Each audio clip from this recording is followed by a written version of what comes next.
have a system for how you as a business owner want to chase and manage debt, customers' debt.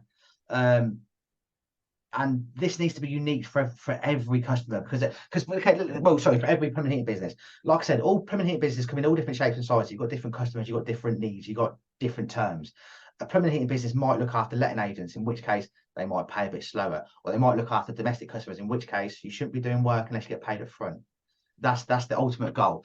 The credit control process only kicks in if you haven't received the money. If you receive the money, there's no need for a credit control process. Mm-hmm. So as a business, always have in mind, I'm getting paid up front, or I'm getting paid 50% up front, the rest on completion. Whatever terms or whatever you feel comfortable within your business, do. But it's when people, so set your terms, set your payment terms. And it'll be different for different customers. A business customer, like a restaurant, for example, might need 30 days end of month for their accounts team to process an invoice. Yeah. But a domestic customer, you can whack out your card machine when the engineer's there to get paid.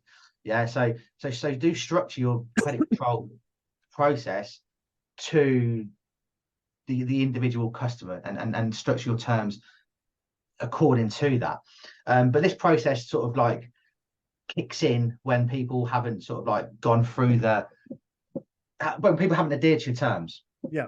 And is this something that could be built in automated steps into something like a Xero or a CRM system? Is this where you see these? Because I see email 1, 2, 3. There's several emails. Are these things you can always copy and paste into actions based on logic? If invoice X isn't paid plus 30 days, send this email. Is it that sort of system we're looking at here? Yeah, technology is your friend. Ultimately, you can plug in call it like automated emails onto Xero. If someone doesn't pay you, bang, by a certain date they get an email, and then that'll escalate the further down. Yeah, down the debts aren't chased. But some people might invoice from their CRM system, ServiceMate, Payaka, whatever, Comisoft. They might invoice from that software.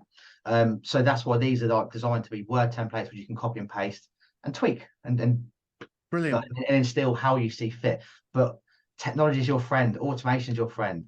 Don't and this is your friend as well. Do you know what I mean? It's not a case of typing out this email every time you need to use it. It's a case of copying and paste it, or put it onto your automatic chasing software you've got. You know what I mean? And the only thing you've got to know, as you've mentioned before, is your terms and conditions, because email 1 there says 30 days overdue. So what is overdue for you? If you're watching and listening to this, what is overdue? I assume a lot of you are, for a boiler install, you're probably 50% up front, 50% due on completion. But is that due 7 days or is it due 30 days? So I guess before you copy paste these out and put them into your automated systems, what is your terms and conditions? Just to underline that one, what is overdue for you? Because it's going to trigger a lot of actions moving forward, right? Rob, see this as a template. So, well, actually, in fact, see it as a canvas. It's not a blank canvas because I've put on the dots, if you like. All you need to do is paint it, fill out the rest, like structure it so it meets, first of all, your business ethos and your terms. Like this is a template. A template isn't like black and white. And what I'm trying to say is, don't copy and paste this word for word. You need to adapt it for your business's need, and your business is unique.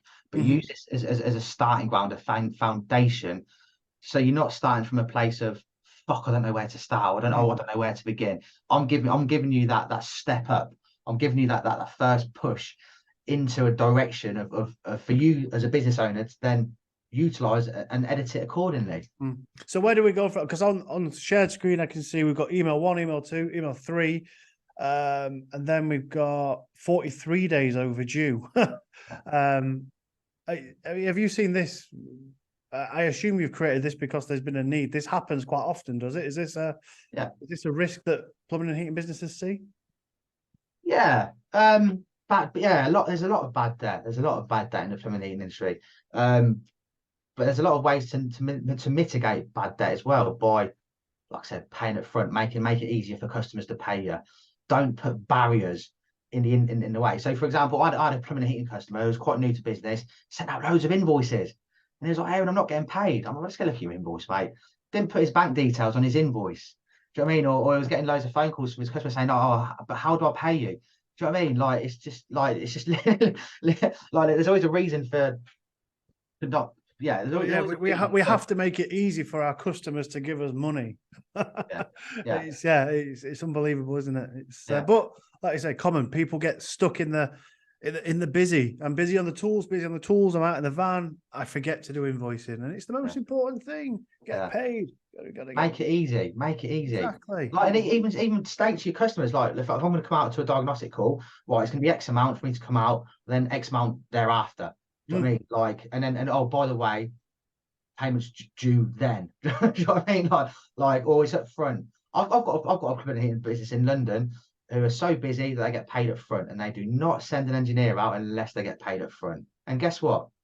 They were scared up front to implement this, but people are paying it. Yeah. And their accountants, their credit control is like sitting there twiddling his thumb. Do you know what I mean? Yeah. And that's the aim. That's the aim of the business. Like structure your business in a way that it makes everyone's life easy. And often it goes back to the very first interaction, the very first call.